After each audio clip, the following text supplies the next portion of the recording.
You're looking at me like I should start? Whenever you're ready. Oh, you do what you want. Okay. How do we start? That's a really good question. I don't have a really good answer to that. This is a little vague, and I hope we can make it concrete and helpful. We'll mostly answer questions or discuss things that are on your mind. I would like to reiterate the sermon this morning, that what you're talking about are what's and how's. Make sure that you first start with why are you wanting to do this? How is it going to impact the community? How is it going to impact the kingdom? How is it going to impact the lost? How is it going to impact your mission? Do you know the mission? Is it articulated? Do you have a mission statement that you can refer to? Do you have values that you stand by? And do you have that in writing? It's really a core thing. What are the core, unchangeable, unshakable, not compromisable values of this church? I think I say these things because that's what you really need to start with. What are your core beliefs? What are your core values? Be consistent and process all your information from your mission out. The mission of this church is to love people, love God, and serve the community. Whatever your mission statement is, and everything starts there and goes out, so that you're always answering the question: how does that meet our mission? And here's the exciting part of that: if it doesn't meet your mission, you don't have to do it. Now, somebody could. That's all right. Or you can have a team that says, we want to do a ladies' sewing circle here, or we want to do a men's hunting ministry, or whatever. And you say, well, that's not our core mission. So we're not going to block out ministry funds for it. We're not going to make that a thing that the church is making announcements about and stuff. But it is fine to do that.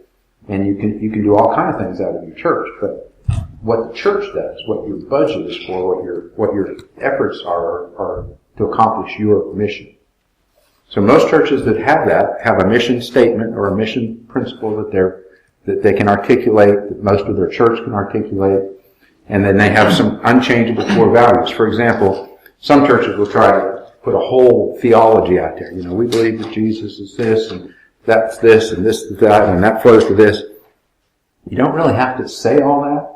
It's okay, but you don't have to. What you can say is, our church rests on the absolute authority of the Scripture. Now, you don't have to say all the rest, but you can articulate that at some point. Yeah, well, somebody says, what does that mean? Well, that means we believe Jesus is God here in the flesh, and et cetera, and so forth. But you need that core. We have a church that one of their core values is innovation. We're going to be an innovative church. So when they want to, I can't think of it, I'm not very innovative.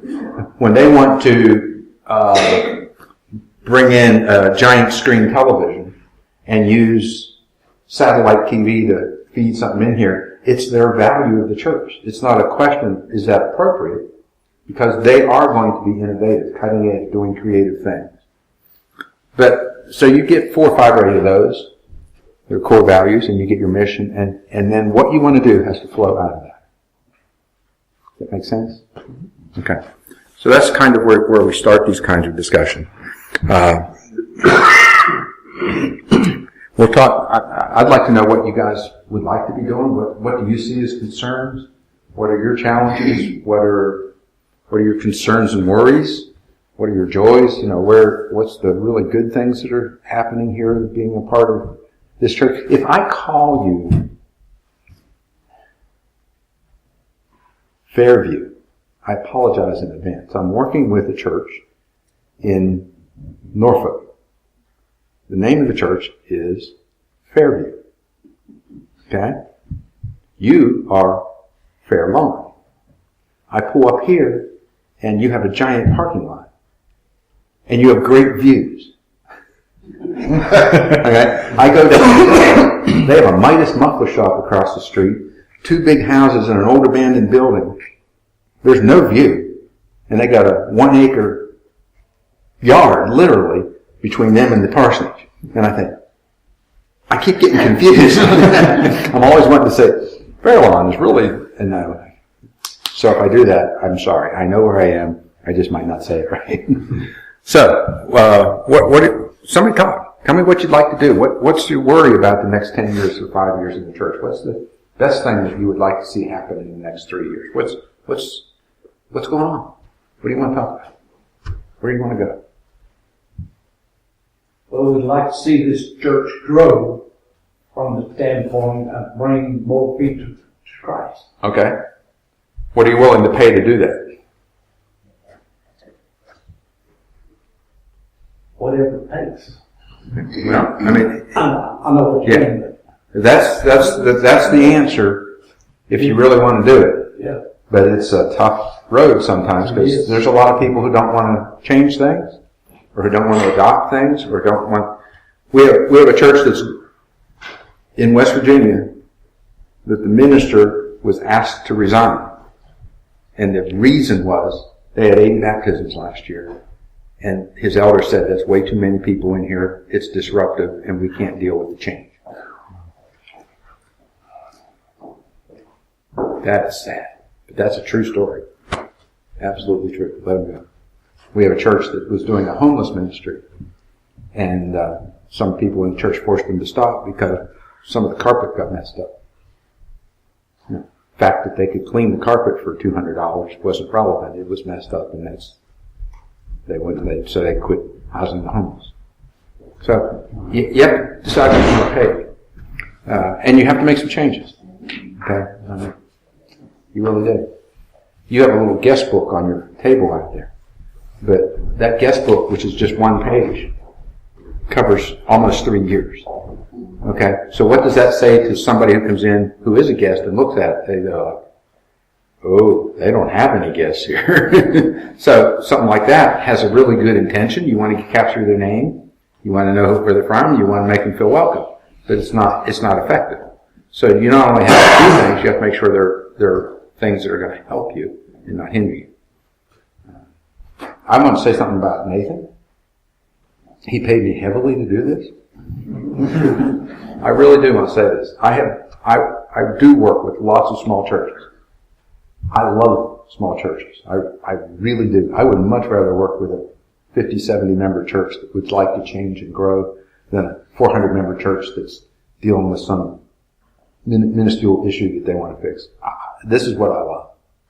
But I go church after church after church, and the minister they have is 110 years old, and he's preaching 35-year-old sermons and illustrations from Reader's Digest in 1950, and he comes in Sunday morning and he leaves right after church because that's all they can afford.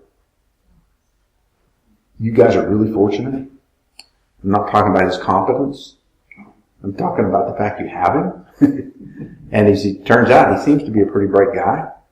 He does have a good wife, so we like that one. But my point is, you've got a younger, smart, committed leader.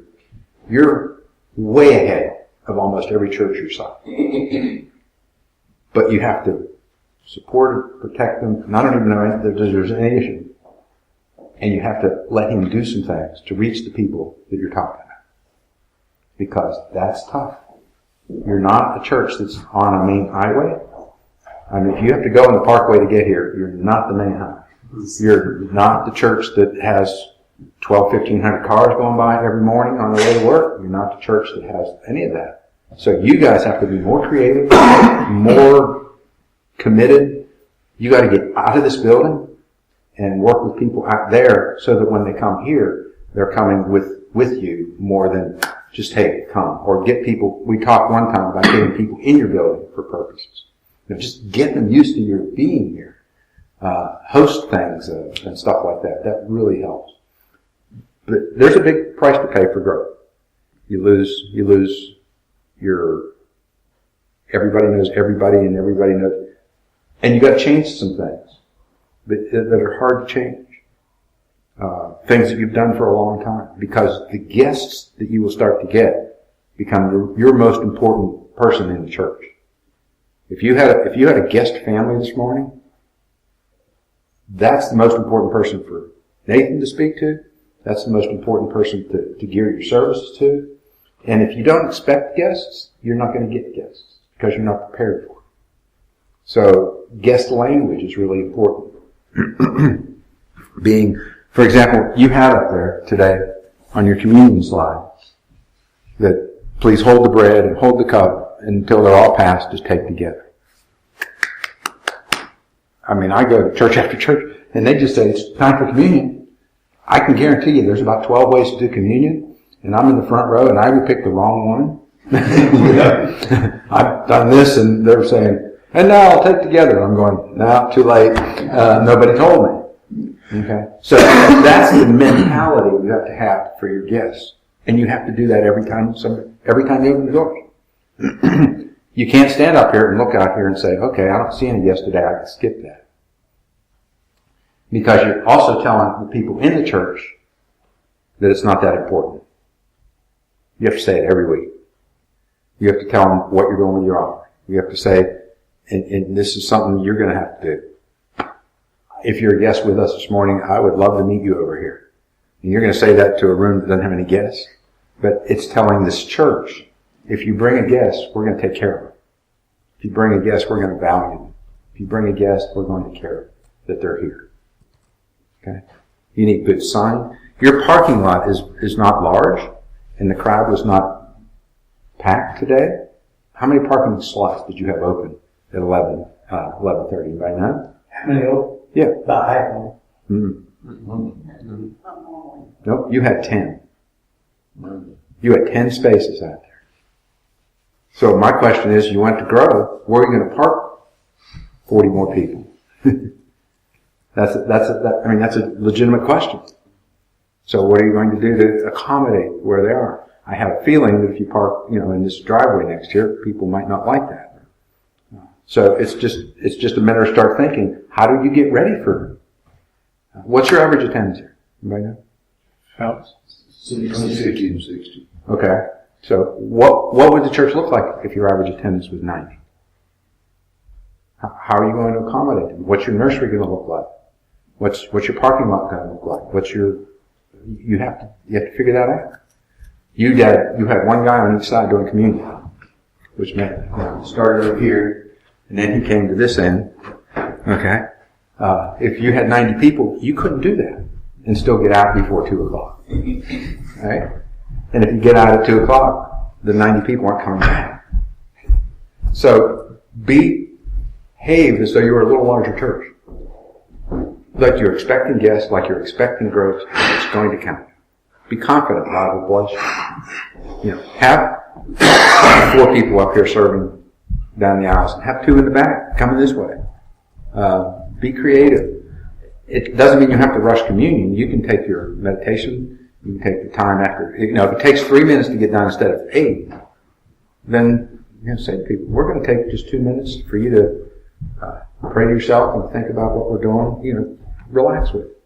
But handle things like that. When you take up an offering, tell people what you're doing there or why you're taking it up. And if they're a guest, how much money do you want them to give you? Well, if they can write a check for $1 million, that'd be great. But other than that, you don't want them to give you any money. Because what's one of the big stumbling blocks that you hear all the time about a church? Say that again? They always want your money. All they talk about is money. They always want your money. So the very first thing you do, your guest who comes, let's say you had 10 guests last year. If they all gave you nothing, which they probably did, but you said to them, if you're a guest with us, please don't put any money in the offering. Your presence with us is your gift to us. Just if you filled out the card, we're grateful for that. But the offerings for our regular attenders to support the ministries of this church. Anybody who was here who was planning to give you $10 is still going to. And everybody who was skeptical goes out thinking, well, maybe they aren't all about money. You're not going to get anything any less. Because guests don't give. Part of your members don't give. So, that's just the reality of modern churches. We just did a work with a church that I do a coaching call with every Tuesday, and they're running a little bit behind budget. It's a new church, which is always a little bit behind budget.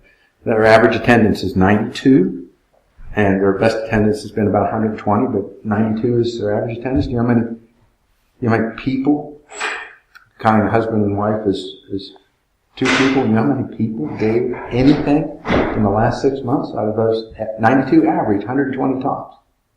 41 gave anything to that church. Now, your church would be better than that because you've got an older, established, committed group of people who come here. But that's the modern life. And that's why we have to talk about it. They don't even, they'll drop $20 going to the movie and they think the church doesn't need it. They don't even think about it. Go ahead, I'm sorry. We're going off on another tangent. No, No, I am, you. I was always taught that what I gave to the church was not necessarily just for the church. It was my gift to God. Have Sure. we quit teaching people that? No, but I'm telling you, when you're reaching into a new community with new people that don't attend church, the last thing they change in their behavior is giving. The very last thing. Oh, They'll quit drinking, they'll quit whatever they're doing before they start giving. That's the last thing to go. I'm old. Well, I mean, these are people who are not coming from a background where there was any giving of anything. They didn't go to church. They didn't give money to anything except, maybe a couple of dollars once in a while to office somebody who's collecting money. That's the extent of their giving, yeah. And so it's an education and time process. So for 2 or 3 years, we got a lot more people than we got money because they're not giving any money. And if you start reaching new people, that's going to be your situation. You guys here are going to be paying for their freight for a while. But that's okay. That's what you're doing. You're giving it to God, and God's using it to bring people. So I'm still talking, and nobody's asking anything. Going back to while we're on this topic of new guests coming into the church, we've talked about this, several times about how to maybe introduce them. Would you steer clear of introducing them during the sermon time? I like what you said, maybe new guests meet over here after the service. Yeah, you never single somebody out. Yeah. Okay, ever. Never say, hey, I see you're new here. Would you stand and tell us where you're from? I still get that occasionally, and someday I'm going to have enough courage to say no. Because it embarrasses me. It just freaks me out. Yeah, your guests, the most important, if you have guests, the most important 5 minutes are right after church and they need to see him. 2 minutes with Nathan is more valuable than anything else you can do with your guests. We teach this over and over and over in our new churches. Sometimes 8, 9 families will line up to shake hands with the minister up front while everybody else is going out. What happens, do you go usually to the back and shake hands? I usually do, yeah. Okay, you can do that after nobody comes up here. Gotcha. And what happens is one of your elders needs to go back there. And if Mary, who has a bad week and needs to talk to you, is at the door and complaining, she talks to the elder until you're ready. Okay? So you have an elder back there and you have one down here. And the elder down here is saying, no, you can't talk to him right now. As soon as he's done with these, you can have it. Now, that's a big deal when you've got 10 or 12 guest families every Sunday. It really is. Now here, that's a little bit of unusual because you don't have as many guests. Why don't you have as many guests is a really important question. Okay. How many of you have 5 good non-Christian friends that live in this community you spend time with? That's why you don't have a lot of guests. Make some friends with non-Christian people. Join a bowling league, join a hiking club, join the photography club, which is what I did because I didn't know any non-Christians. Figure out how you can meet some people. We have a church. I get to make a phone call on Tuesday mornings to a church planter that I coach. He grew up in downtown Cleveland with a single mom. It was a tough environment. And he said he realized early on if he wasn't going to be stronger than the next guy, he was always going to be getting beaten up. So he became stronger than the next guy. He's a big, strong guy. Martial arts, he knows. His first job was as a bouncer at a strip club. And his second job was bouncer at the strip club when the girls went to do private parties. He was the guy that went with them to protect them. Big guy. became a Christian. He started a new church in Greensboro. I get to call him every Tuesday morning. Do you know what his church, I'm trying to say this clear. Do you know what his church requires him to do on Thursdays and sometimes on Saturdays? Spend the afternoon at the biker bar. Because he talks, looks, and interacts with those guys perfectly. And guess what they have at their church? New Christians who used to go to the biker bar, who are all tattooed up and burly and drive motorcycles to church, but they're being baptized and reached by this guy spending his afternoons in the bar. So Nathan should spend all his afternoons at the bar. No. You have to go with who you are. This guy, this is who this guy is, and he's able to talk to this guy. The former chapter president of some vicious motorcycle club in Winston-Salem is now a deacon in his church. Okay? So he's doing it. So if you don't have non-Christian friends, you don't have relationships that you can forge well enough to bring to church, and doing things out with them is how you start that. I bet you didn't know we have a martial arts guy in this church. No, because I haven't misbehaved. Now, if I would have acted up, I wouldn't find out, right? Okay, you know martial arts? I've done a little bit. I know Marshall Earp from television, but that was as far as I got. That'd be a wonderful thing to do in this church. You know, how many 12-year-old boys live within 5 miles of here who might love to learn how to do that sort of thing? We've actually talked about starting that. Okay. Was that your brilliant idea? No, it wasn't mine. It was his. Okay, that's a great idea. That's going to bring people to your building to do something that's fun, that the kids will love. He gets to build a relationship with them. Why are you doing it? To teach them martial arts? Nope, he'd come to church. That's a how. Okay? You're not getting them to come to church yet. That's not your core existence. You want to introduce them to Jesus. The mission. Why? To love them like Jesus loved them. That's why you would do it. How is martial arts program? Or what is a martial arts program? How is he's going to teach it? It's going to be at this time. It's going to be in this room. It's going to have your support. That kind of thing. So yeah, that's a great idea. You've had a lot of great ideas about how we could use the fellowship hall Mm-hmm. during the week. We talk a lot. Okay. We don't get No accountability to get it done. Okay. There doesn't seem to be a commitment that we really need to. You just need one person that you give permission to do whatever they've asked to do, and then hold them accountable to doing it. Most cases, if that's his idea and his elder said, go ahead and do it, the next thing they have to do is say, when do you plan to have it done? How are you going to advertise it? How can we help? And if he said, I'm going to have it ready by June, then that's his new accountability. And that's part of what you guys have to come back. If somebody came to you and said, I would really like to start a ministry here to single moms, that I know there's 10 in the community and they don't know how to take care of their kids. You say, how can we help you do that? What do you need from us? When do you need to get started? How can we get that going? And you make it their responsibility. And, you know, you don't have 22 meetings. You just, here's the room, here's the date that's free. We'll help you with this and this and this, but the rest is up to you. That's a great thing, by the way. We have a couple ministries in churches where women in the church are teaching single moms who have no clue how to cook. You know, they bring in fresh produce and stuff and they teach them how to cook a meal.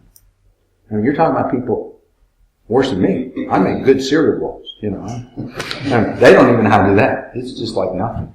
And so they're teaching them how to cook, how to buy produce, how to buy meat, what to do with it. You know, they look at this hunk of meat like, you know, what am I going to do? It's sitting here. It's, you know. So that's a great ministry. There's a lot of churches are putting together, this is a specific organization called Celebrate Recovery.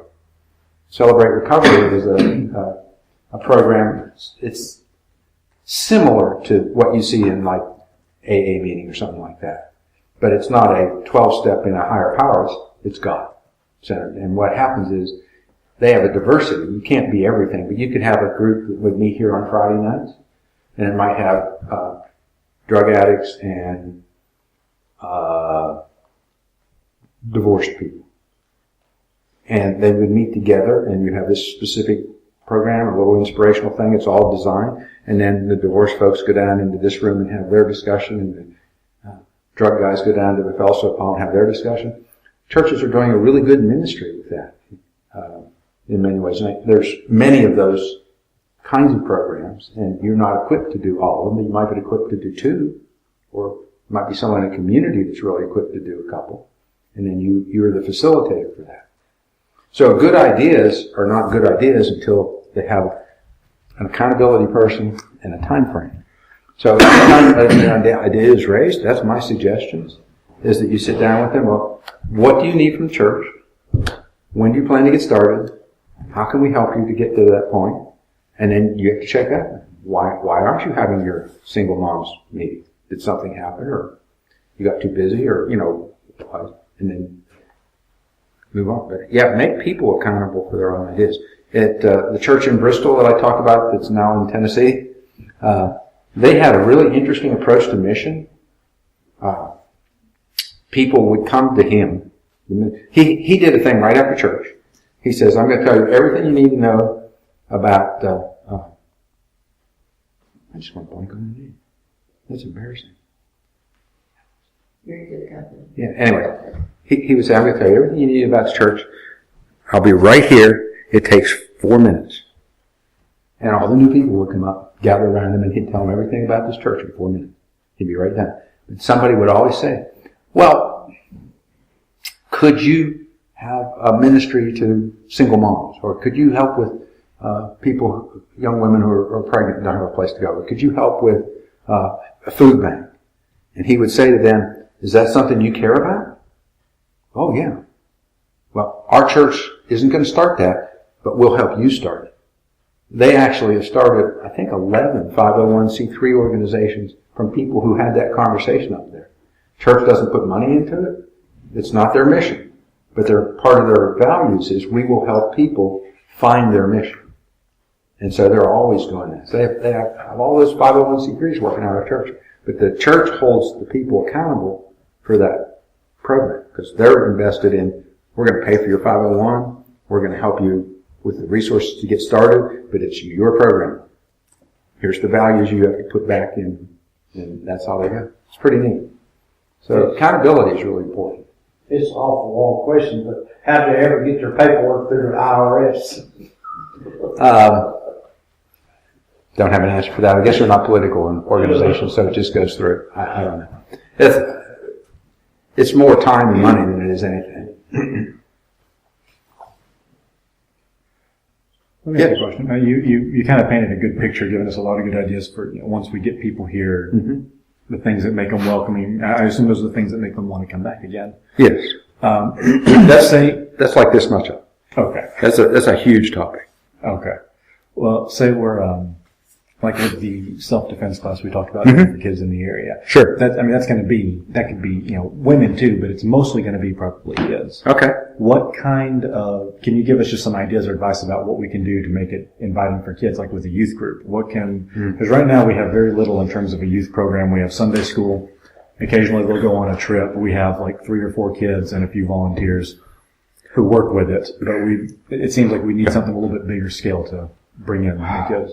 I don't have an answer for you. Okay. I have resources that I can direct you to. Okay. I don't have an answer. It strikes me that what kids want is, they want to have what's the first thing mom and dad ask their 8-year-old when they brought her to church for the first time and they're meeting at the foyer and she's come back out of youth group? What do they say to her? What'd you learn?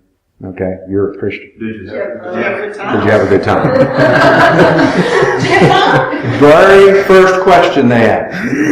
And is that mom and dad bringing the daughter back if she says no? Never coming.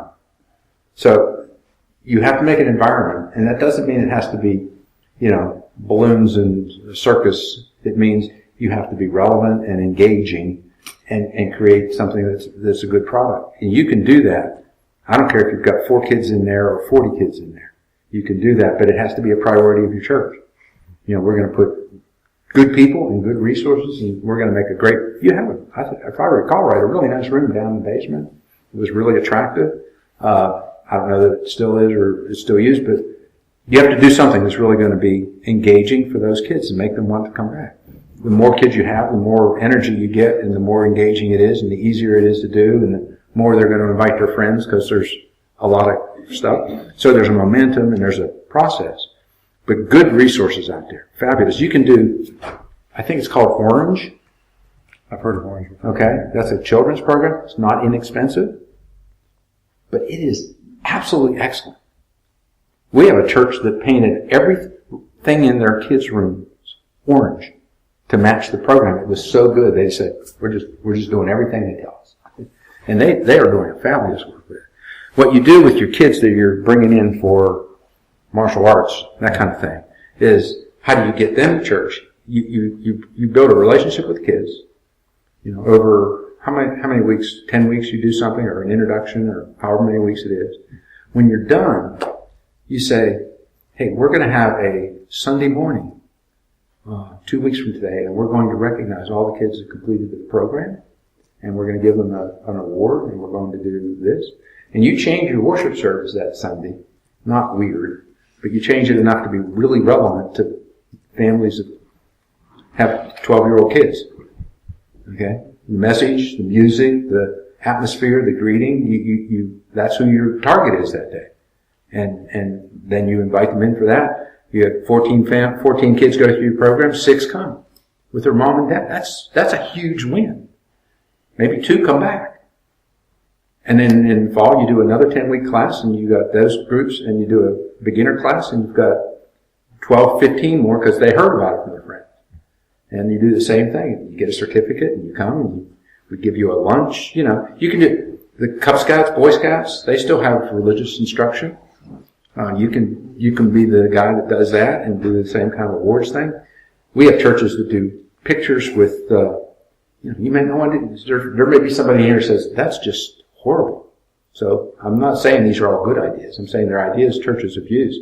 They'll do photographs of Santa Claus on Saturday, and then on Sunday you get your picture. You don't have to come to church. We'll give it to you at 11. You can pick up the pictures for anywhere from 12 to 2. About a third of the people come to church. And that, to me, it's like, okay, I'll use that. I'm not very proud. I'll do it.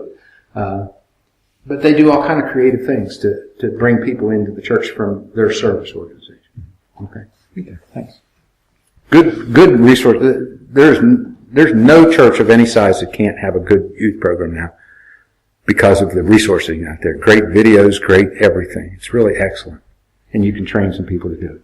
Well, we've somewhat talked about how or what we do to get other people out of the church involved. Mm-hmm. But I think we also need to discuss how we can get the people in the church involved. Because several of us here are on several committees. Sure. And we're missing a few of those people here today. But if you take our church attendance of 65 people, you're talking maybe 25 of those people are the ones who are involved in all of these committees. Okay. And we need to find a way to get our own members involved so that we have more people involved so that we can get more involved in our community. If you had 2,000 members, you would be having that same conversation. I'm sure. About but when you only got 400. Yeah, but they're going to say, we've only got 400 people and we've got 2,000 folks that are doing nothing.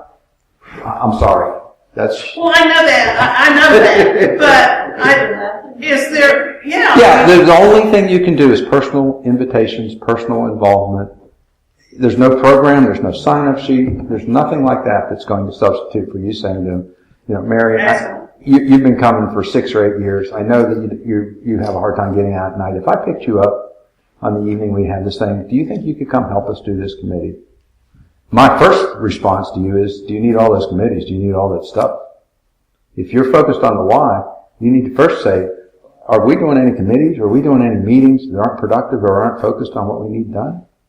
And if you answer no, well then you need to make those committees as relevant as possible. If you answer yes, get rid of them. the ones that aren't serving the purpose. And, there's a lot of churches that are small that still run. There's a church that we worked at, it's a Disciples Church in Fredericksburg, Virginia. It's the big church right down by the college with the huge steeple. They only have about 110 members. They asked me to come help them sort out a problem. The minister was required by their bylaws, which we'll talk about in a minute, to attend every committee meeting. They had 16 standing committees that met once a month for a church of 100 people.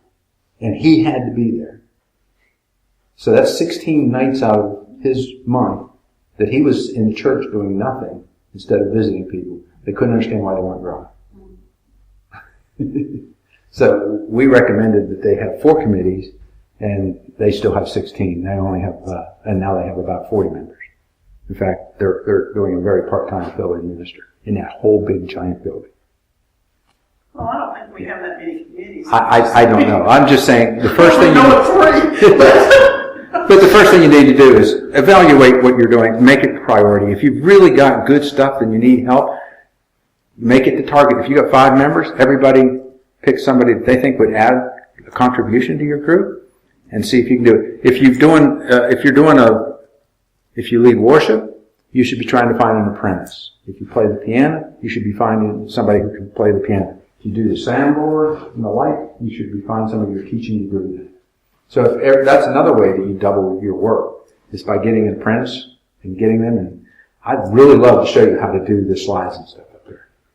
And, at the end of 6 months, you get another person trained. You could do a different job, or you can alternate, or whatever works out.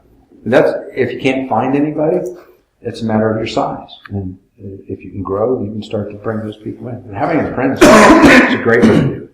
Small groups thrive that way. You get a leader and you get an apprentice. You get 8 people, they meet for 3 months, and then in the next 3 months, the apprentice takes over. But there's no solid answer to it. I wish it were. It's just the way it works. Unfortunately, the 80-20 rule fits pretty well across the board. With your experience with communities like ours, where we're so far away from highways, where is our, I hate to use the word target, but where should we be going? How far out from our church here should we be? Who lives 2 miles from the church building or less? Well, of course you do. 4. Who lives 5 miles or less? Picked up 1. Who lives 10 miles or less? Okay. All right. I don't know what your target is, because you have to do some work on that. Where are your main routes? Where do people live now? Why would they come here? All those kinds of questions. But if you're serving your community, probably 3 to 5 miles is a good figure in there. Obviously, 0 out is core, but maybe another couple, 3 miles on each side, making that big of a circle, and figure out what needs are in. I value partnerships in a way that I didn't used to. If you've got I worked with 2 Ruatan clubs, and we did wonderful things together that neither of us could do apart. I had the contacts, and I knew the community. I spent a lot of time with people who were shut in or coming back from the hospital and couldn't navigate for 6 months, or had to go to rehab and then come home.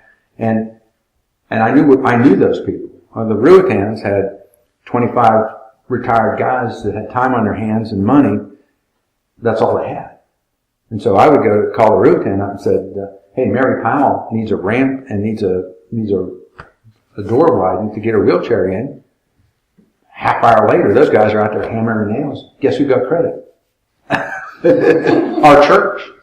Seriously, our church ended up being, people that I never heard of would call me and say, "I'm coming home from the hospital and Medicare isn't going to pay for my hospital bed." And I would get them a hospital bed through the Ruatans. They would deliver it and set it up. I never did a thing. It was a piece of cake.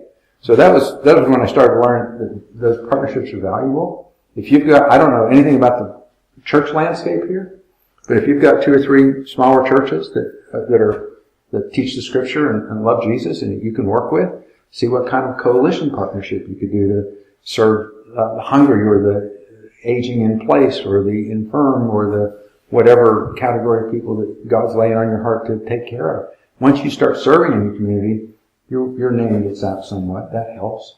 You could call, is there an elementary school or middle school close by? Yeah.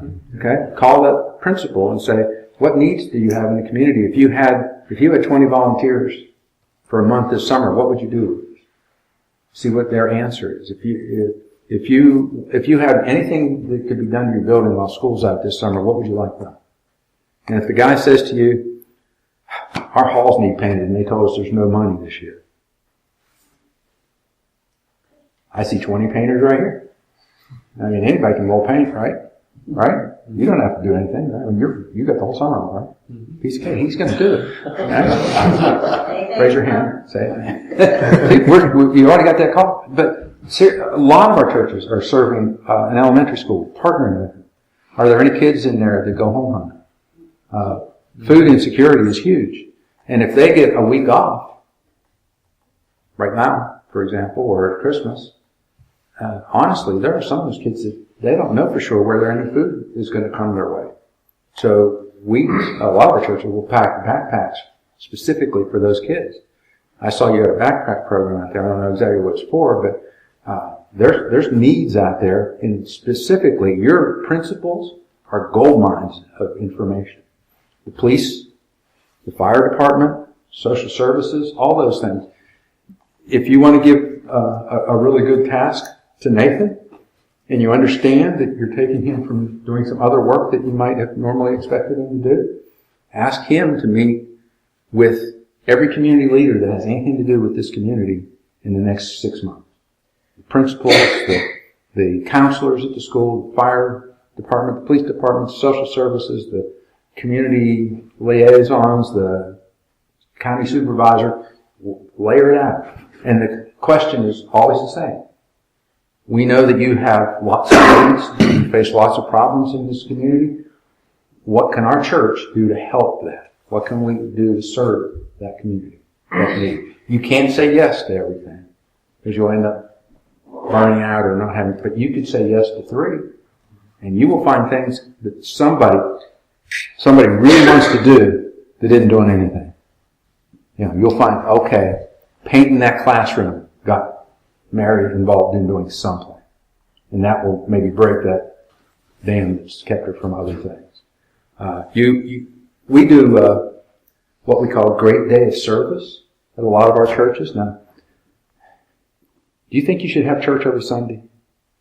If you do, just close your ears. We actually don't have worship one Sunday a year, like normal worship. The church in Cary that I talked about this morning has the people from the governor and the street people. They didn't meet in that building today. Now, usually our churches that do this, who have access to the property, will meet, let's say, 7:30, and they'll have bagels and coffee and prayer time together, and they get assignments. And there might be 30 jobs that are going to be done that Sunday by that church in the community. And then at night, 7 o'clock rolls around. They all come back for a meal and pictures on the screen. Here's what we did. And they'll do everything. They'll pick up trash along the road, which you guys could do. They'll paint. That particular church Cary Street's 1 mile long. And it's a business area. And on both sides of the street, there are those boxes where a tree grows out, out of the sidewalk. They clean all those up, plant spring flowers in them on both sides of the street. It's the merchants, but they do it the whole street. They make blankets. They take food to people. They do all kinds of stuff. One year our church built, we didn't build it. We renovated a trailer for a lady. Social service told us there was a lady who's living in a trailer that was going to be evicted, and it was substandard, and we had a guy go look to see what we could do to fix it, and it was unrepairable. So that was like 3 weeks before we were starting our day of great service. Those guys went out, found a trailer, bought it, arranged with a company to bring it in Saturday night. We went out there Saturday, leveled it, hooked up the water, hooked up the things, cleaned the place out, put in furniture, stocked the shelves with food. That lady left on Friday. We gave her, I don't know what it was called, a trip. I mean, we sent her to Virginia Beach to a hotel with her 3 kids for Friday, Saturday, and Sunday to come back Sunday night. It was like that program where they renovate houses. That lady left on Friday, and she came home on Sunday, and she had a livable, comfortable, modest little trailer. It cost us about $4,000. When people found out what we were doing, they just donated stuff left and right. I mean, it was crazy. The guy who was going to charge us $1,000 to move the trailer did it for free. The guy that was going to hook up the plumbing, found out what we were doing, he did it for free. I mean, it was just like nuts. So those days, I had a point. She's saying, please have a point. When we have a great day of service, our average number of people who go out and work exceeds any attendance we've had in the church. That just still shocks me. First time we did it in our church, we were running in the 110s, 120s. We had 137 people who worked that Sunday. Staggering. And what happens after 2 years? Boy, you get a reputation. You know, now, do you have to not have church? No. But you can't do this on a Saturday and have the same effect. Don't ask me why. We could go through some of the reasons I think might be it. But Sunday is really effective. And you could have church at 8 o'clock. You could have worship, and you could come back here for a wonderful dinner at 7:30, and you could do 25 projects up and down these roads. Who knows? And you can think outside the box. How far? I don't know. I mean, it took me a couple minutes to drive from the Parkway up here. Right? To Beard Parkway? Yeah. 9/10 of a mile. Yeah, okay. I mean, it's like nothing. So what if you had a way to contact the people who are riding bikes from one end to the other and say, hey, if you need a place to crash for the night, or if you need water, or if you need a bathroom, or if you need a mail drop, or anything, you can come to our church. You know, they're never coming to worship, but it's a service to them that's really nice. I mean, you can do all kinds of things. Yeah, you're in the middle of the country, but boy, you've got great needs around here. There's no place that doesn't have great needs. Drugs are a huge problem in every rural community I've ever worked in. Huge problem. You go talk to the police, blow your mind. We did a survey in Emporia. Everybody know where Emporia is? Okay. You know what policemen told us there? 66% of the people in the county and 70% plus in the city were on welfare of some sort. And they interdicted, 400,000 pounds of drugs or something like that last year. You know, one little country, there's only 9,000 people living in the whole place. Well, we have drug problems on the street. Yeah. What do you do with that? Well, you can't fix that, but you can offer a drug addiction program. You can ask the counselors if they get people who are absolutely trying to get off drugs, what you might do to help that individual. Do they need funds for counseling? Do they need a place to stay? I don't know. I really don't know. It's a huge, complex, difficult problem. But I'm saying it's existing out there, and in the church we don't recognize that. We're removed from it, and we don't. I presume no one here is actively taking drugs on the streets of Galax. I mean, we just don't think that way. Well, I'm just assuming this Yes. on my part. Uh-huh. But it looks like that it is a way for these people to make money. They don't seem to have regular A lot of them, that's it. jobs. That's it. Yeah. So then you go to take that back a step. Obviously, they're making way more money than they can get working at 7-Eleven or something. So it's not just income. But do they need job training? I don't know.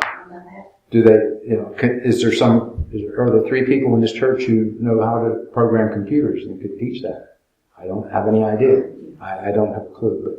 But what I'm saying is individually, I think we can do certain things with individuals where that's beyond the scope of most churches to do some mass program. But you can help, like the painting of the school. You can help in the school.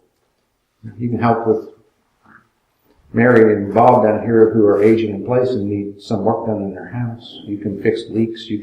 There are hundreds of ways you can love people in this community. Always go back to the why. You're loving people. But why are you doing this? Not because they have a leak, but because you love them enough to fix the leak.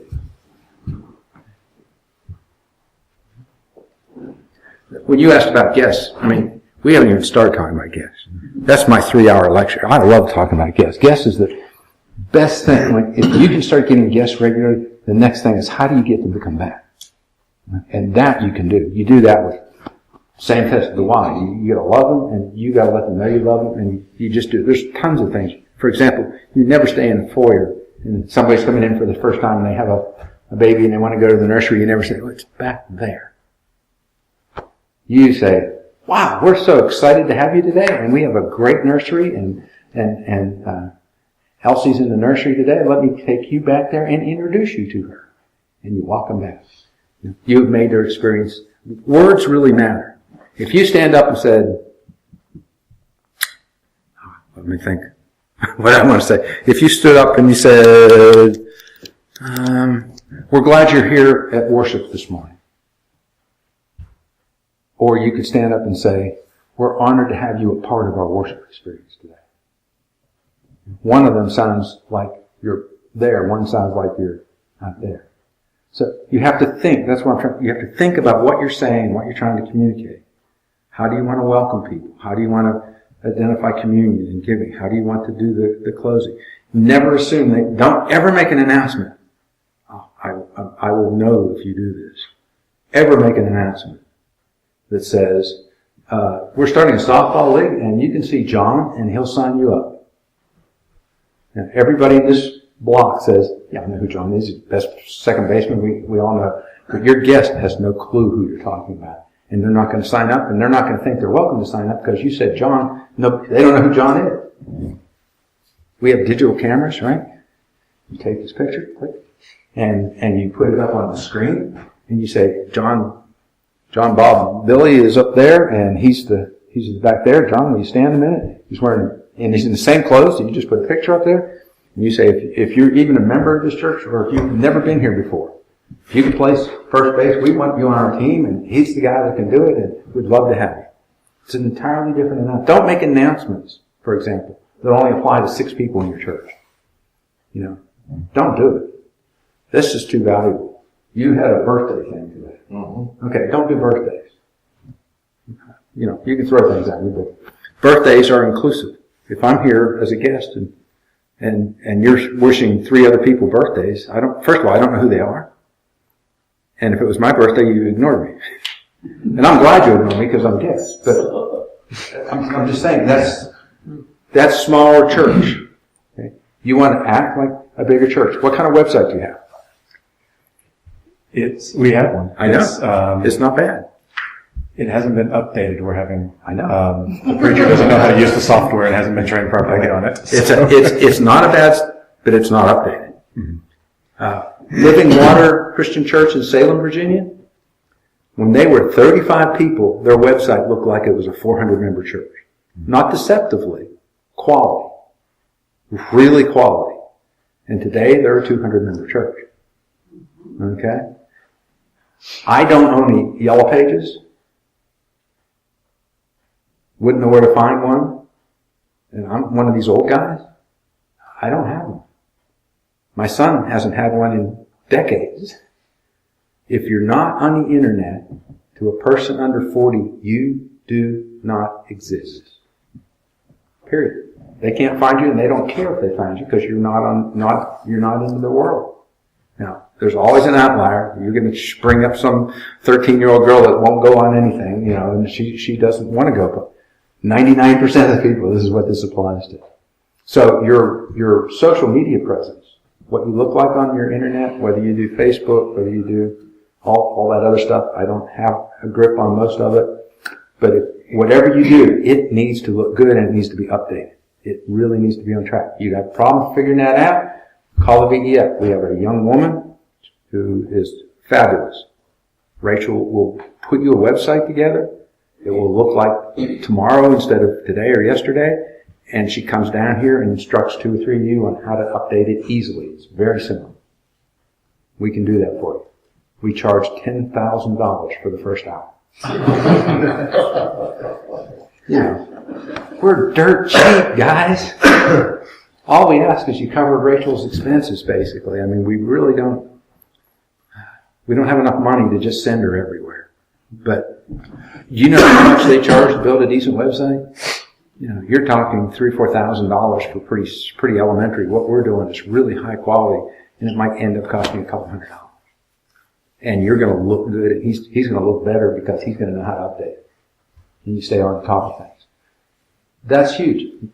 Thomas Rayner did a survey 2 years ago, so it's probably more relevant now than 2 years ago when he did his survey. 92% of first-time guests at a church spent time, not just looked up the address, spent time on their website before they chose to go to that church. So, if you don't have a good website, you have a chance to get 8% of the possible guests out there. That's not a good percentage. So you need to fix that. It is, after all, the 21st century. Even though some of us are much older. So you need to do that. Be up to date on that. Your guests need that. Directions to your church aren't necessary like they used to be because everybody has a GPS. But it doesn't hurt to put a little map up there. Doesn't hurt that. But the main thing is you open it up and here's your website. The people are trying to see what time does church start. You know, that's one of those couple of core things. But you get in there, you have pictures of your worship service so they know what to dress like. And things are changing here. I was here a number of years ago and he actually had a coat and tie on. And he ditched it. This is the only young man in the whole church. Did you realize that? Doesn't he look good? He looks great. But I'm saying, it's a different world. You know? And you can ask my wife, I got racks of ties. And I absolutely love ties. I would much rather, but this is weird. People think they're crazy. I like ties. I would rather have a tie on. I really would. But I don't wear it. Because it's not about me. And I don't want my guest who comes in to think if they didn't have a tie, they weren't welcome. Because most of them don't. You know, I want to be caring about them more than I have great ties. Do you need a tie? I mean, I have got super ties. I'll get you one. But I just don't wear them anymore. Because when I go to church, it's just not appropriate. I have nice ties for funeral, nice ties for weddings. But I just don't wear them in church hardly ever. I was asked once in the last 2 years to wear a tie and coat to a church that I was going to. Which, and you know, I like them. I really do. What else is on your mind? We're rambling here. When you have guests, use their first names. When you talk to people, use your first names. You just want to do that. You want to create a friendly atmosphere.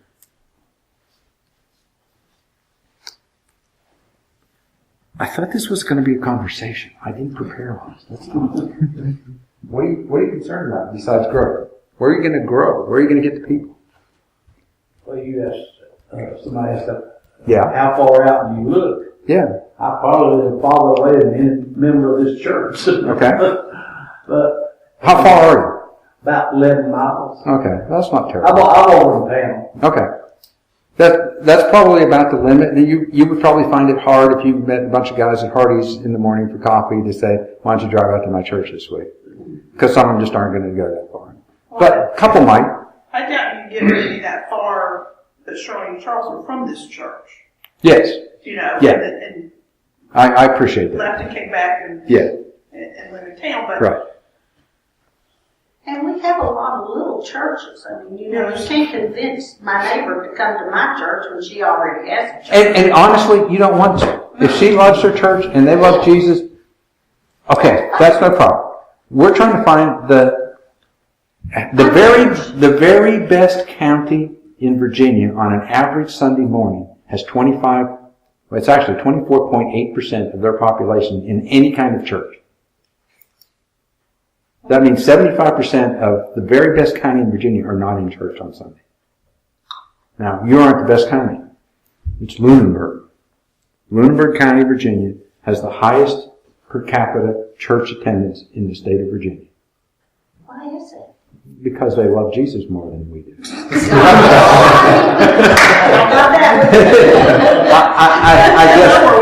I guess it's a small county. It's very It's very, very, very churched, and I don't know why. And it's not like huge numbers. The next one down is 24.2. But the average is 17.3. If you had all our counties in Virginia, on any given Sunday, 17.3% of that population is in any church. That's Christian church, Presbyterian church, Methodist church, Catholic church, Mormons.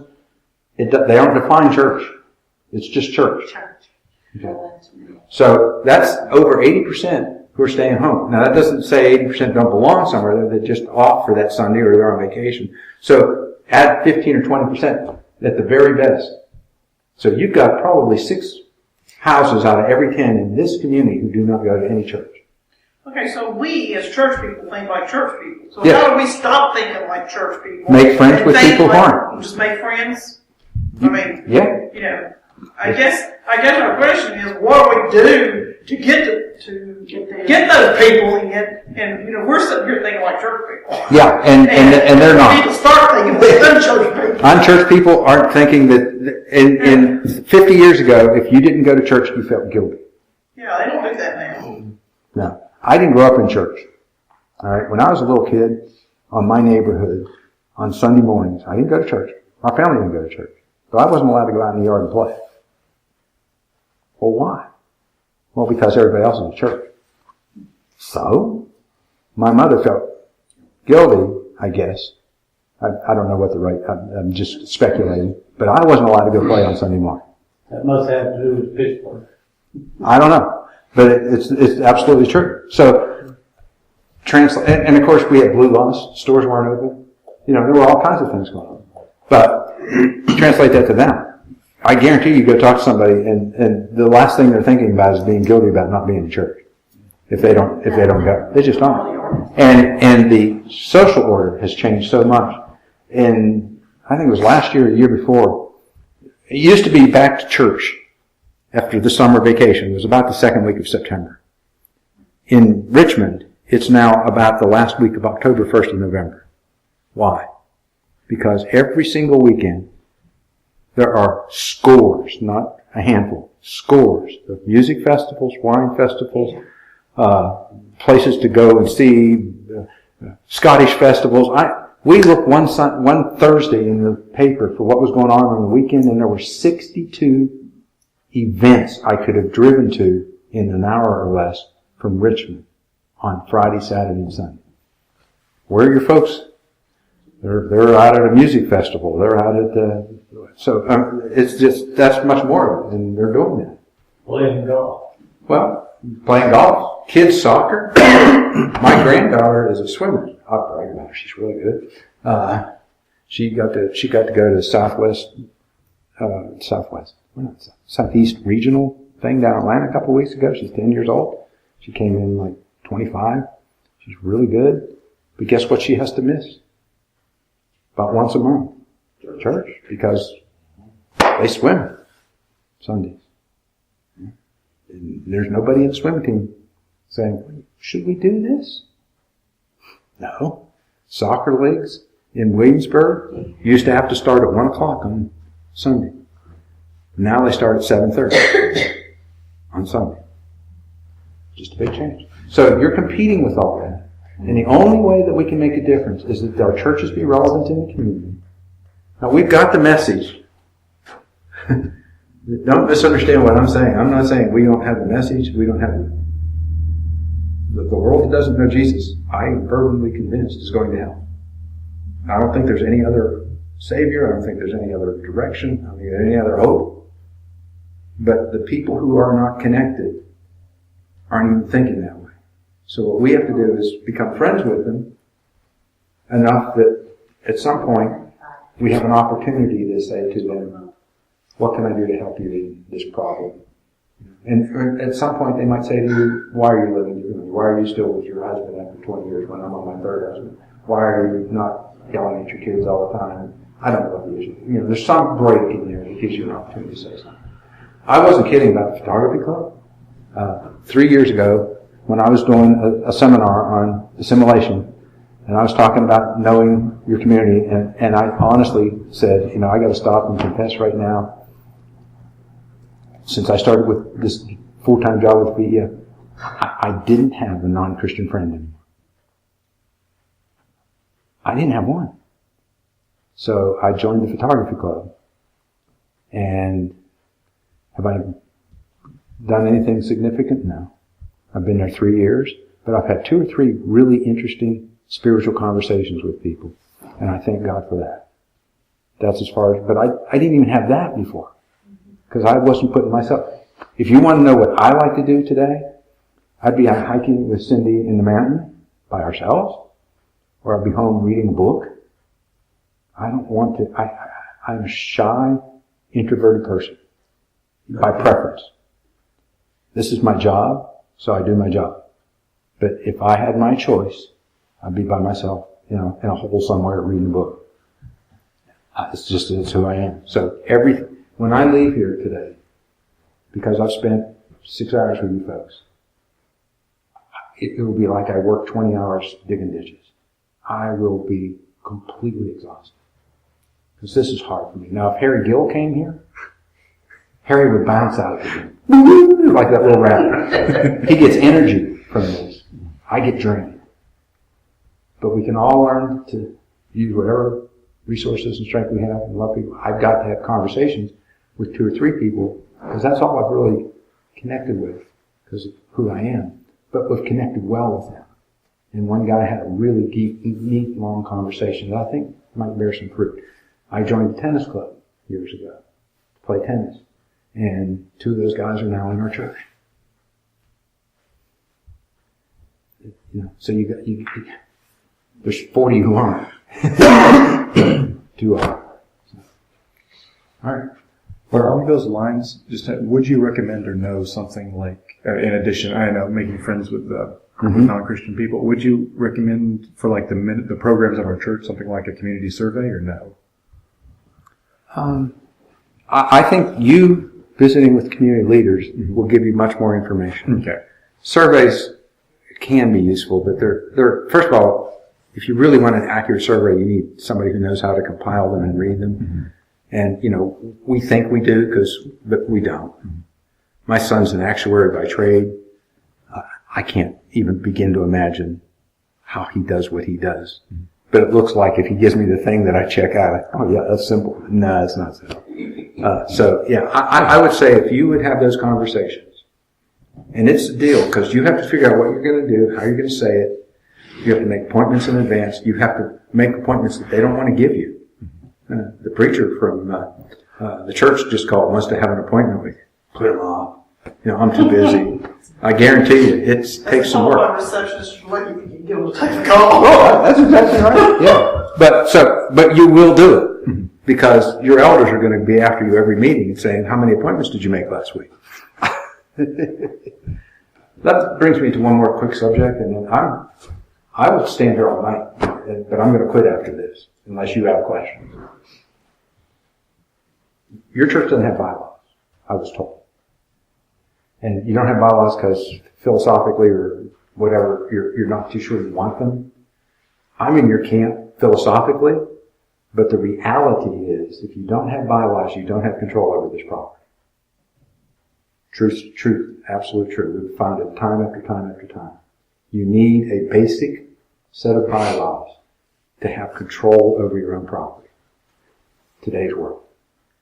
If you don't do it, somebody else will take it, or come in here and disrupt you, or sue you for some slight, and you don't have any protections of any kind in your church. You guys have poured heart and dollars and hours into this property and this building. You have a wonderful, wonderful facility. You have a great, I think, location. You have a nice congregation. You don't want to see it evaporate with some horrible thing happening. Do you guys offer a service or something that can lead us into proper bylaws? Yes.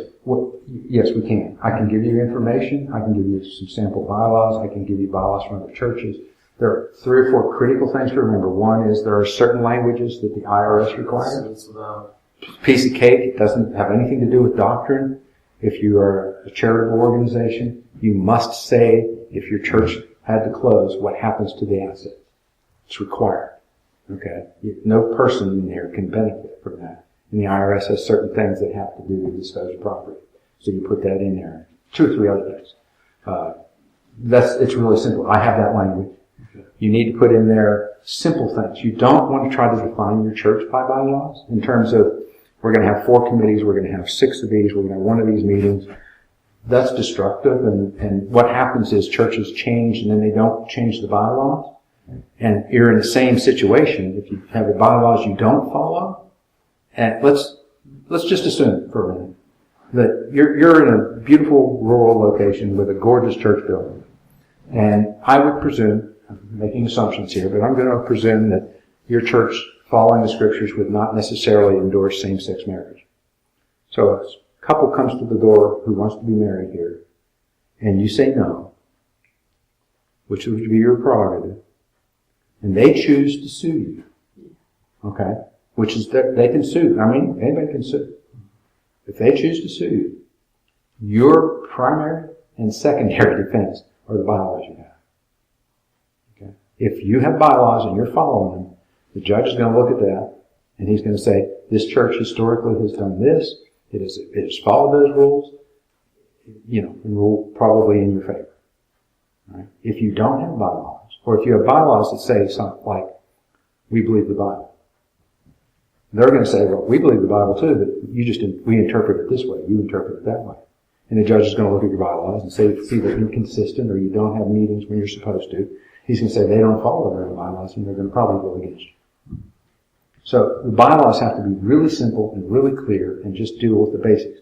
All your other stuff, you want to have 2 committees, you want to have, if you want anything like that written down, if you do, it needs to be a separate policy book that the bylaws refer to, but aren't bylaws. So you can change them in a moment's notice.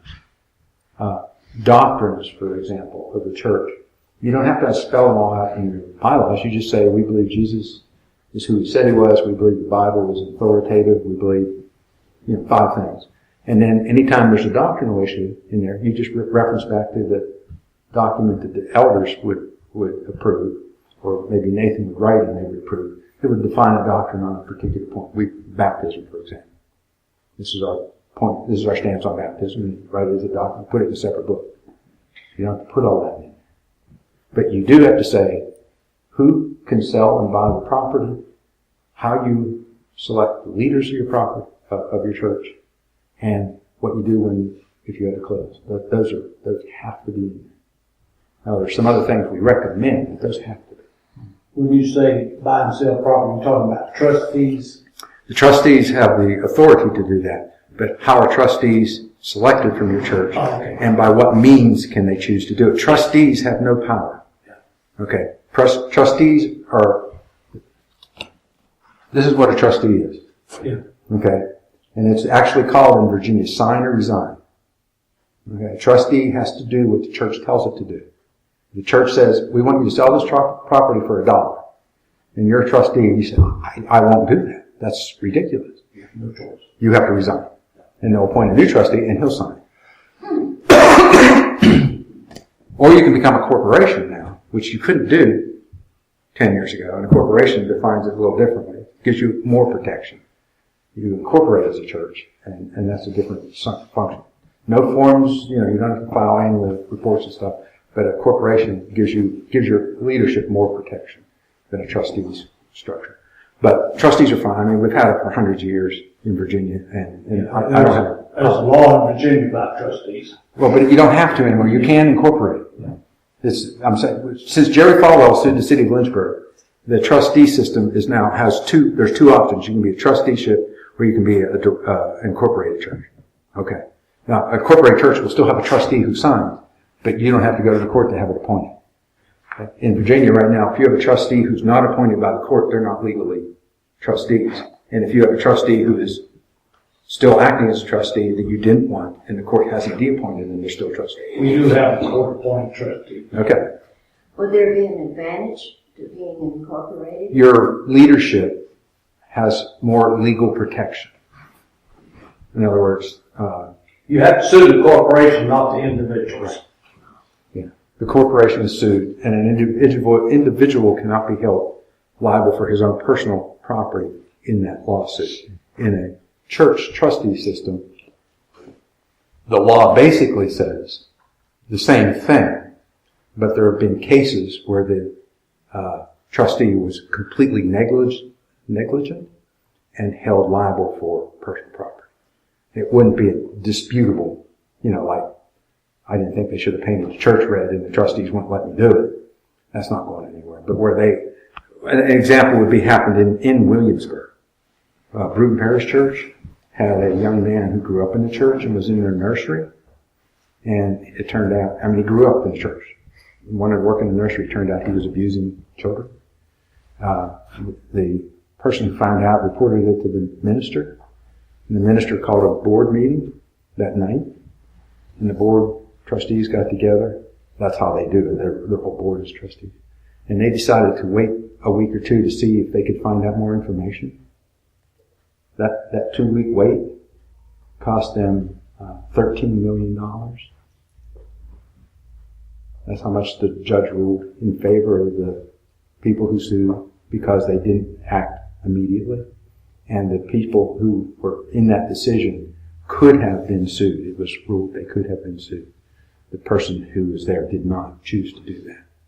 But it was, their path was open because they were negligent, which is different than just an argument. So that's where the difference comes in. If you were a corporation, that couldn't have happened. As far as I know. I'm not a lawyer.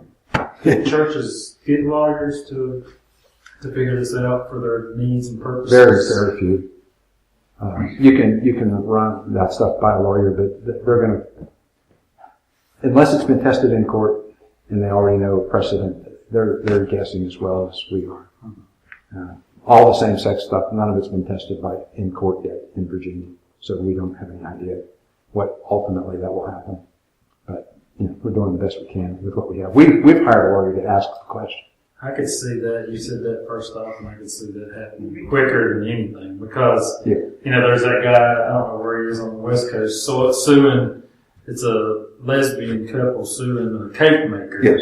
For $150,000 because he wouldn't. Well, there's already been one bakery closed because the suit went against them, and instead of making the cake, they closed their business and worked on it. We live in a different time. Yeah. It's things that need to be thinking but about. your church, you've got no protection for this building without some kind of legal document that says how you make your decisions as a group.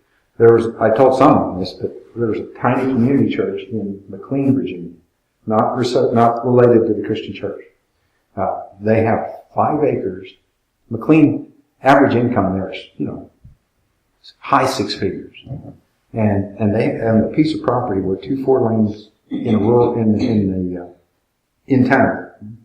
$2 million houses all around it.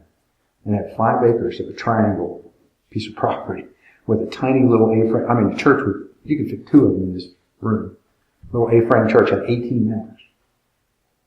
And they were all elderly. The man that actually called me was in his late 80s. And he was a patent attorney. And he lived in this mansion, gorgeous house. And he had 18 members in the church. And they called us because they were working with a chaplain who filled in on Sunday mornings from the Pentagon, and he happened to graduate from the Christian Church College. He was the one that was working there. And they had 5 Muslims come into their church building and join their church. Now, it was a community church. They didn't have any baptism or any confession of faith. They just said they went back to 1957. In 1957, they just assumed everybody was a Christian. That was their assumption. And they said, if you want to be part of your church, you just tell us you want to be part of your church. So these 5 Muslims joined the church. And the next week they had 2 more friends. And the lawyer made a real quick analysis. He says, they're taking over our building. The property, this piece of dirt, was valued at over $25 million. That 5-acre piece of property. So they called us, and we helped them change their bylaws and get things set. They eventually became a Christian church. Now they're called the Surge, and they run about 130, 140 people. But they almost lost their building to the Muslims, who would have sold it, and they would have gained $25 million for nothing. And there are churches like that all over the country. That's a story. It's not, I know that story. Okay. Anybody have any more questions? I've got a question Yes, ma'am. about how you can enhance your worship service. Okay. You know, you do things you've done for years the same way. Yep. Sometimes things are okay to continue as they are. Mm-hmm. Sometimes you need a little change. Yeah. And on the worship committee, we have tried. Okay. And it's hard sometimes to sell some of your ideas. That's how you sell them.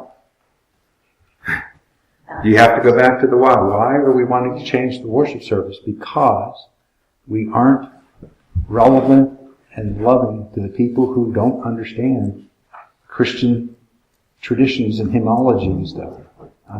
I can't express this enough. If when I worked for almost 6 years at Williamsburg Christian Church before we made significant changes. We made changes, but significant changes.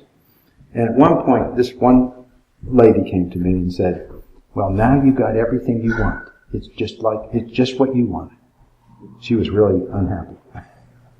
And I said to her, Ruth, I will admit, I like this music better. But we're only doing a third of what I would like. And I said, some of what we're doing, I don't like. But we're not going to change it because it's really effective. And some of what I do like, we're going to change in 2 months because it's not going to continue to work. And because I think keeping it fresh is really healthy. And I did. 2 months later, I changed this and put this in, and then we changed the order of service, we changed who did it. Here's the biggest thing you can do to make your church more contemporary. And that is make your service move along. Okay? No lag time. No waiting for somebody to walk up or down. None of that sort of stuff. You might rethink every component of your service from beginning to end. Do we want to do a welcome? How do we want to do a welcome? Because we want to love the people who are far from Jesus. How are we going to sing? How many songs are we going to sing? If you've got 45 people here, 25 of them don't want to sing anything but what you sang this morning. 12 or 15 are wanting to sing only more new stuff, and a few don't care. I don't care which one you pick. Which one's going to reach unreached people? That's what I care about. Me personally, I grew up on the Doors and Dylan. You can't play it loud enough or fast enough or anything else enough for me. I just love it. But the barrier to me coming to church was hymns. First time I went to church and I heard all that singing that I never heard before, played badly on an organ that wasn't played well and nobody was singing very well, I told the guy, I'm not coming back to church. I'll keep going to the Bible study, but if that's church, I don't have anything to do with it. 2 more years before I went back to church. Well, we're going to have to stop saying why we love ourselves and why we love those that we're trying to reach. That's right. Exactly. So you can do 2 things. You can change everything and deal with the consequences, or you can change nothing and die. If you change incrementally, you make everybody miserable all the way along the line. Just make a change.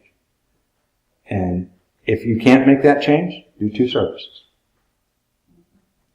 If you like hymns, we're going to do 6 hymns played on the piano at 8:30. And we'll do a great thing, and he'll do the same message. And then at 11:15, we're going to do full band, and we're going to do that kind of stuff. You're going to have 15 people at the first, and you're going to have 30 at the second, and you're going to have an opportunity to invite people to something very relevant. And you're going to tell somebody that I said that, and they're never going to talk to me again. One of the things I read that if it's not mentioned in the Bible, why put it in the worship service? Well, And okay. we have changed our announcements Mm-hmm. to the end of the service. Mm-hmm.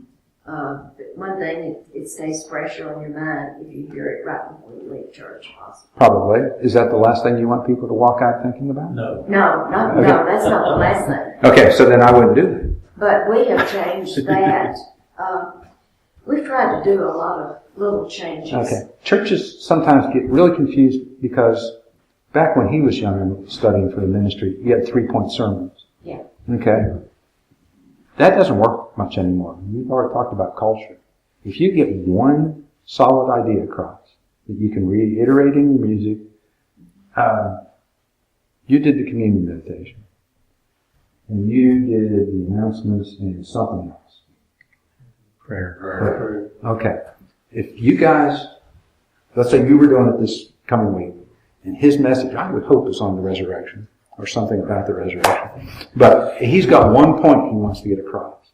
And he's going to talk to you, and he's going to say, here's the scripture I would prefer you use, or one similar to this, and here's the point you have to make about communion this week. You better listen because you're next month. And this is the focal point of what we want to do here. What I'm saying is, you pull your sermon, you pull your worship together. Your songs should reflect it. Anything that's destructive, it doesn't need to be there. I don't like announcements of any kind in church, personally. I would much rather we didn't have announcements. I hate sign-up sheets. Just hate sign-up sheets. I like they're on the internet where you can just sign up online, which you can do on your new website. Not everybody has I know that. I do understand that.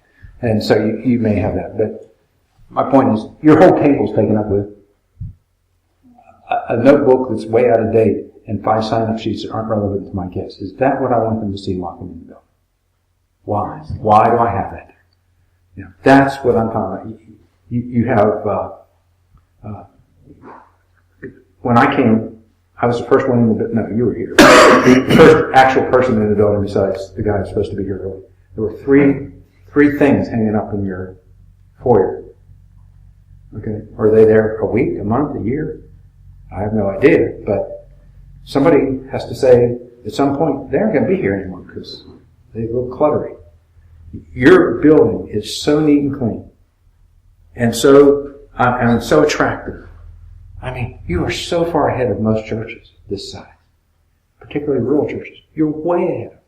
You look great from the road. You look great in here. You have a nice facility. Really do.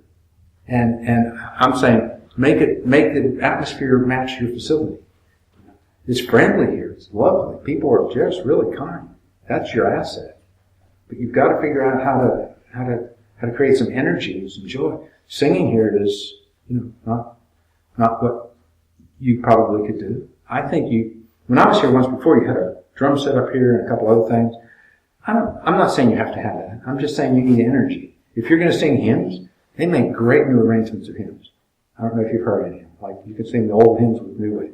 You can do, in our new churches, we make a rule for these guys. If it's 5 years old, in other words, it has to be 4 years or less.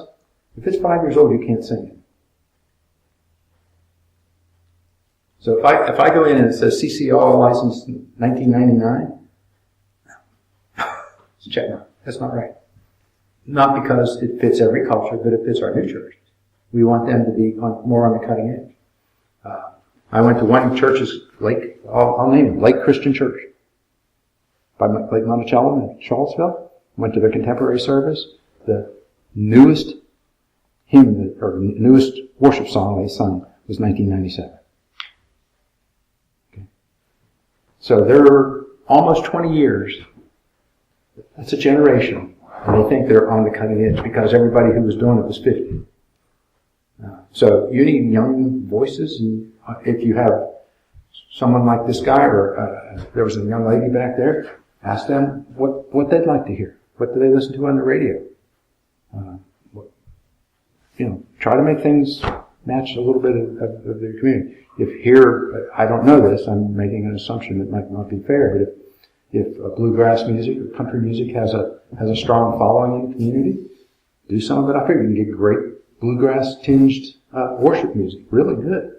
I love it, and you might be able to get a guy with a fiddle or a bass or something like that easier than you can get a rock drummer. I don't have any idea. I don't live here, but I love different kinds of music.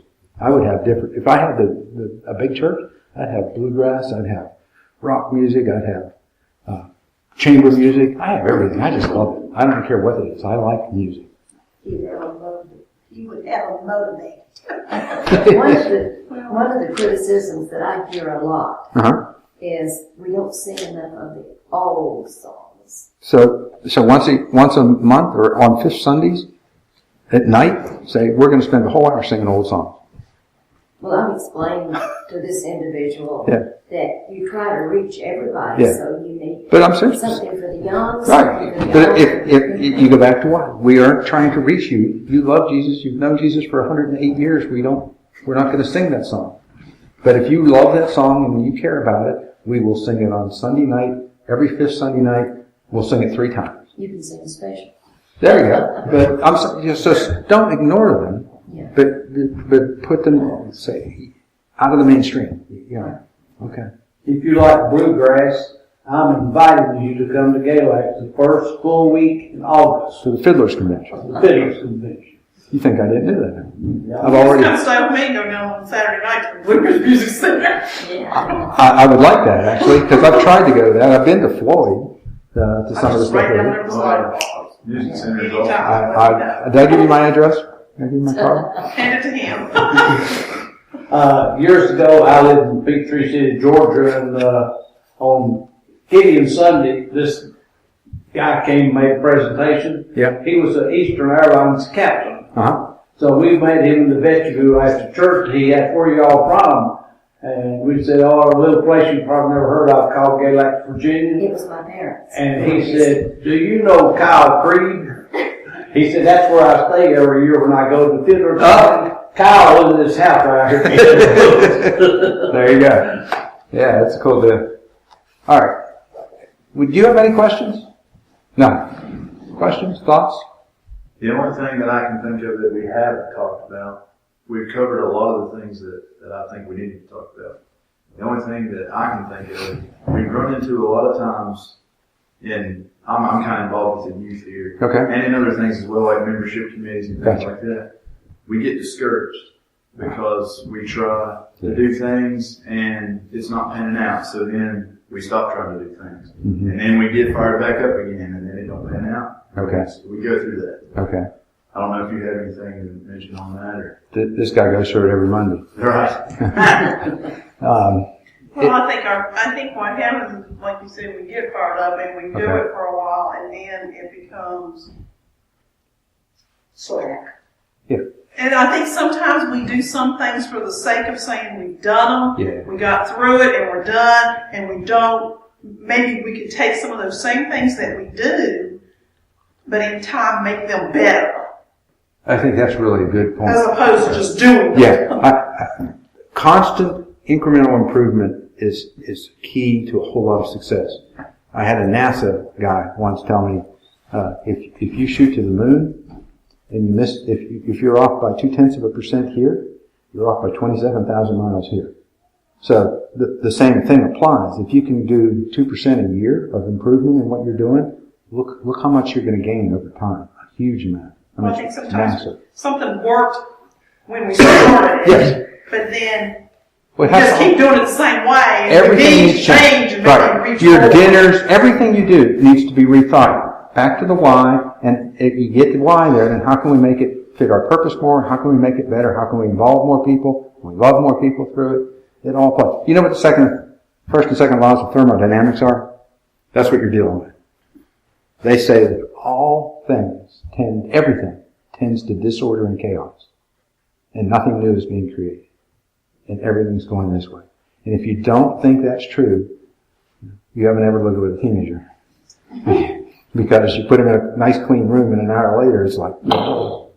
But everything, if you make your house absolutely immaculate and go away and come back in a week, there's dust, there's stuff, pipe broke. Everything depends. So every program in your church has those same effects. It's the constant battle is to keep it level. And if you're trying to keep it level, you're losing.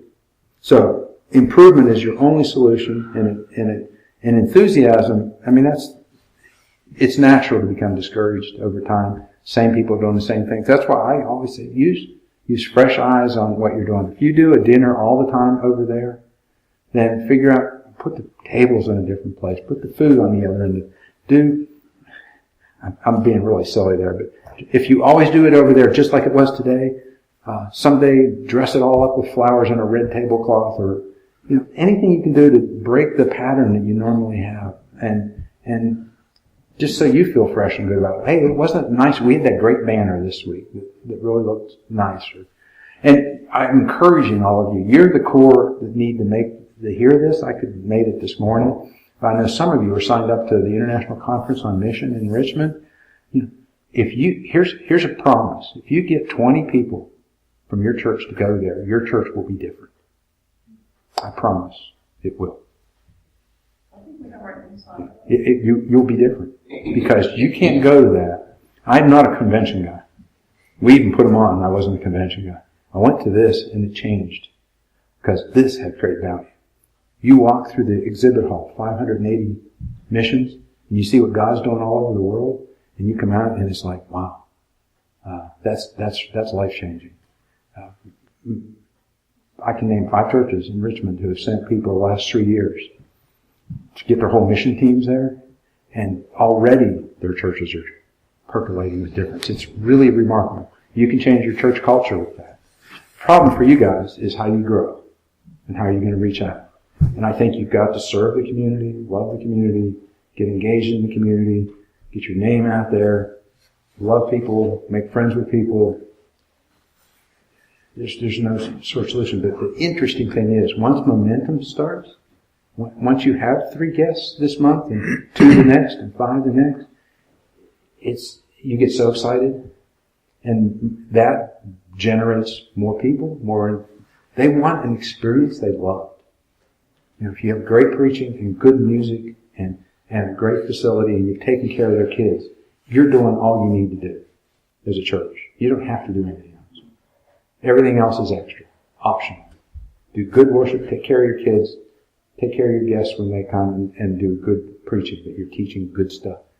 That's what you need. Everything else is extra. Our churches, our new churches, that's what they do. You have good kids, good preaching, good music, small groups. That's it. Everything else is, as people come to you and say, well, why don't we have a men's ministry? Go do it. Okay. Questions, thoughts, comments? Anything else? Well, no, you were going to say something. New people that come into the church, how quickly do you get them involved?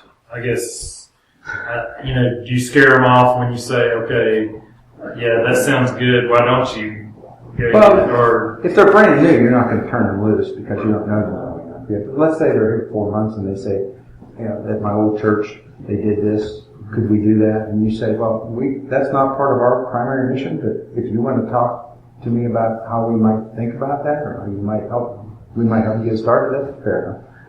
We learned something in Williamsburg that we didn't know before. We have a lot of military. And when you have a lot of military, if you don't get them involved immediately, they're going to go somewhere else. Mm-hmm. I mean, they're like there 2 weeks and they want to do something or they want to go. Seems like everybody has that need, like almost, they want to do something. I think you want them sooner than later. A church like this, you might be a long time before you say, man, maybe we should ask them to be a leader in the church. But you might think about doing things more quickly or have more opportunities to serve where you see them working. Like I said, working at the school in the summer and doing some of that stuff. And pretty soon, you see this guy is brand new, but man, he is solid. Get him involved. Give him a job. I believe in the apprentice thing. I believe in putting people to work. The young people today want to serve with their hands in the community. Well, that was part of my question. My last question was the apprenticeship or the mentorship. I mean, is that a way to get people invited? Or, can you turn that into like an invitation to the church? You can. Or, like our drum position, we've been wanting to get a drummer. I mean, is that something that you should do? Just go on a search for a drummer and that be an invitation? The young man we're working in Patrick Springs, I have made him go to places where they play music now. Because they don't have any musicians. They don't have anybody. So we're advertising on Craigslist. That's how we got the first drummer. Okay. Yeah. If they're a Christian or not, doesn't matter if they can play the drums. If they play here long enough, they'll become a Christian. That's just the bottom line. They really will. Good question. Anything you're in? The only thing I have would be, we have kids that'll come, like we'll do events and stuff like that. And then they'll come, but their parents will pull up, and they'll drop them off. Yeah. And then they'll leave, and then they'll come back and pick them up. But how do you get the backing from the parents to keep going? And then how do you get the kids back after a couple weeks or a month? It's tough. If the kids really want here, if you're doing something that they really want, they're going to pester their parents enough to probably come back. If they have peer support, they have another kid that they like here.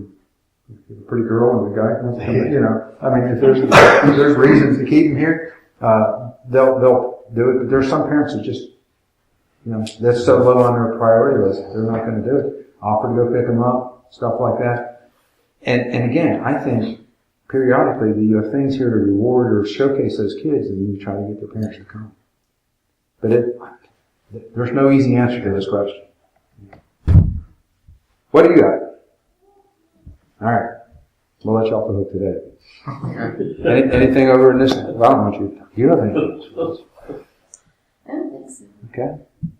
Anything from your end? Questions? No, No. I guess not. Okay. Finally. To the big corner. There's one thing that okay. I will mention. I don't want to get started. I'm too bad to go too far a lot of time. But it is on the music part. Uh-huh. And I understand that a lot of people likes the contemporary music. Right. But what does it do for your service when they not but one or two people in the building that knows it, and all the other people are sitting there and I can't even make a joyful noise to it. I think you have to learn it, same way that I would have to learn a new hymn.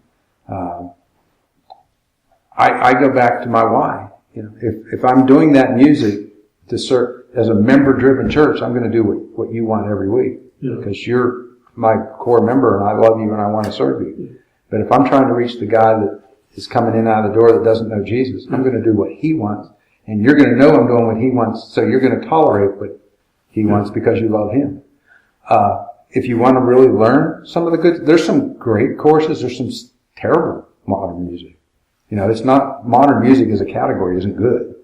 It's certainly not bad. It's just, there's some really good and there's some really bad. So if you have somebody who can pick out 5 really good, can speak to you courses, and there was somebody to teach you in 6 weeks, you would know them like you know some of the hymns, or at least well enough to make a joyful moment. Well, a lot of us old people, you know, that come into church years ago, we've learned to sing some of them old hymns. I mean, we might not sing them very good, but we can kind of tag along, you know. But every single generation's had that question. Yeah. When you were first coming into the church, there were people who grew up on shape music and didn't have hymn books, and they wanted to know why they weren't singing shape music. I'm serious. Do you know Fanny Crosby?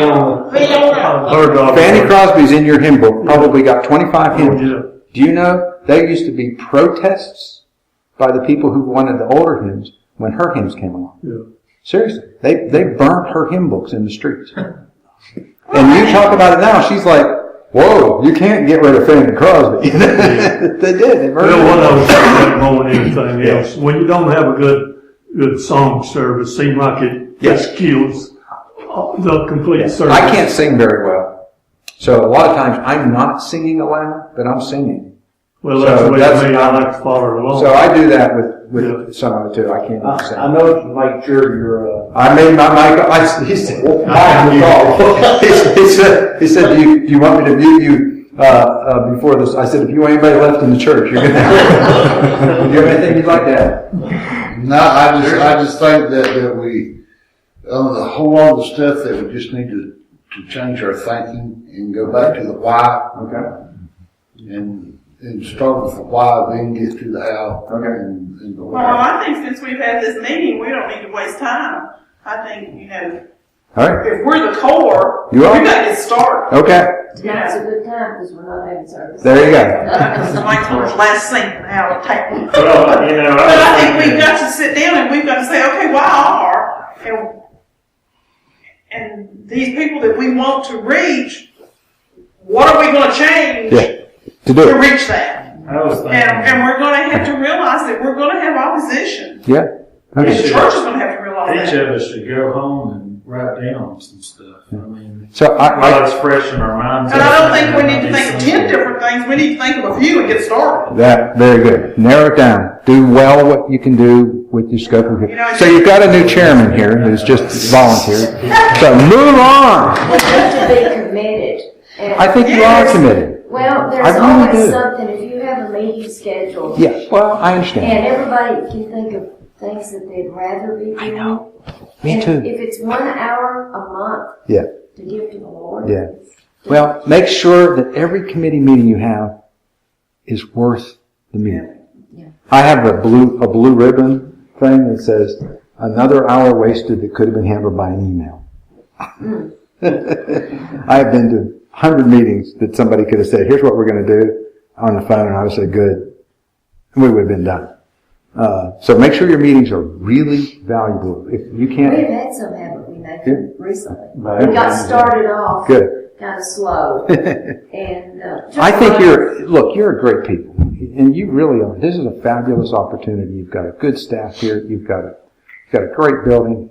You don't owe the VEF any money. We are grateful for your support. I mean, we really are. Tim, you don't know Tim yet. I stepped down as executive director. Tim's executive director now. He's a great thinker. He would love the chance to talk with you. He'll have different ideas. But we just want to help. But we can't be here to meet with your stuff on a regular basis. You're a good church. You can do this. You got people here who can do this. You got a young man that wants to go into ministry. He said he wanted to go in counseling, but we've dissuaded him of that. And put him out there, make him do stuff. Get him engaged. There's a lot of work. There's a lot of lost people. There's a lot of people that need to know that you love them, and that this church has open doors and open eyes. The floor is yours. Close it up. I want to pray for you when you're done, but you close anything up you want to say. Absolutely. I don't really know what to say. I just thank you. Appreciate you coming and talking with us. And a lot of good ideas, and I think we do need to get back and focus on the why. Well, that's your job. Make everything flow from that. Yeah. Seriously, that's part of your job. And I'm not kidding about meet everybody. Mm-hmm. I think your elders are going to talk to you about that. 'Cause Okay. you can make a big difference. Huge difference. Someone mentioned there's a lot of little churches here. Yes. I know that. I mean, I drove by 6 of them, I think. Most of them, seriously, are doing nothing but taking care of their small flock. Well, I think they're about the same boat we're in. Most of them are worse. Yeah, they're Well, just, I've been to several. yeah. And so you can pray for those people. If you can figure out a way to work alliances with them or projects together, that's wonderful. But you got a much brighter future. And I think once things start to click, it's going to make a big difference. I really do. Support your guy here. Let me pray for you. Father, we are just absolutely amazed that you have loved us intensely and cared for us and allowed us the incredible privilege of working in the kingdom, of doing things that have eternal weight and eternal value, of participating in things that the angels rejoice over. And we just want eyes to see beyond the scope of these walls and the routine that we are engaged in and the things that seem so discouraging at times, to the reality of a battle against the evil in this world and the lies of the deceiver and the destructive behaviors. Help us not to get focused on what people get trapped in, but to get focused on the fact that you love them in their mess, and that we can get muddy with them, and that we can love them, and that we will find people here to pray for us and support us. I pray that this church would find its voice in the community. I pray that this church would find a way to be a force for positive good in this community. I pray that you would raise up more workers and that you would bring guests to this church. I pray that next Sunday there will be people here who have never been in this building, and that they would find an absolutely wonderful experience. And that even if they don't come back, though we pray they do, even if they don't come back, they would be changed in their attitude and their appreciation of what the church can and do and the message of the risen Christ. And I pray for these people here who have given up an entire afternoon just because they love you and they love this church. I and they want the very best outcome for its existence and for its power in this community. I thank you for that, and I thank you for the privilege they've given to me to be here and to be a part of them for this afternoon. And I just thank you for that in the name of Jesus Christ. Amen.